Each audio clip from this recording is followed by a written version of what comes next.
இட்லி மீந்துட்டா இனிமேல் கவலையப்படாதீங்க. இந்த மாதிரி உப்புமா செஞ்சு சாப்பிட்லாம். சூப்பராக செம்ம டேஸ்ட்டில் இருக்கும். அதுக்கு நாங்கள் ஒரு கடாய் வந்து சூடு பண்ணிவிட்டு அதில் எண்ணெய், கடுகு, உளுத்தம்பருப்பு கொஞ்சம் நிறையவே போட்டோம். பருப்பு வந்து நான் சாப்பிட பிடிக்குன்றவங்க வந்து நிறைய சேர்த்துக்கோங்க. சூப்பராக செம்ம டேஸ்ட்டோடு இருக்கும். அது கூடவே வந்து ஒரு வெங்காயம், 2 காஞ்ச மிளகா, கூடவே ஒரு தக்காளி, கொஞ்சமாக கருவேப்பிலையை வந்து சின்ன சின்னதாக நறுக்கி இந்த மாதிரி வந்து சேர்த்துக்கிட்டோம். சேர்த்துட்டு இதை வந்து நல்லா வந்து வதக்கி விட்டுறலாம். ஒரு 2லேருந்து 3 நிமிஷம் நல்லா வதக்கிடலாம். இது கூடவே வந்து மஞ்சள் தூளும் உப்பும் சேர்த்து ஒரு நிமிஷம் நல்லா வதக்கிக்கோங்க. அப்போ வந்து தக்காளி நல்லா மசிஞ்சு வந்துடும். அடுத்து வந்து நான் வந்து ஒரு 5 இட்லி எடுத்து வச்சுருக்கோம். காலையில் செஞ்சது மீந்து போயிடுச்சு.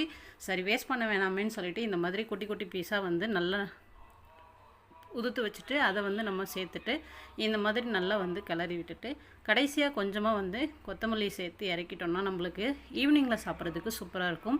அதே மாதிரி நம்ம பிரேக்ஃபாஸ்ட்டாகவும் சாப்பிட்டுக்கலாம். இட்லி உப்புமா செம்ம டேஸ்ட்டோடு இருக்கும். கண்டிப்பாக ட்ரை பண்ணி பாருங்கள். பாய்.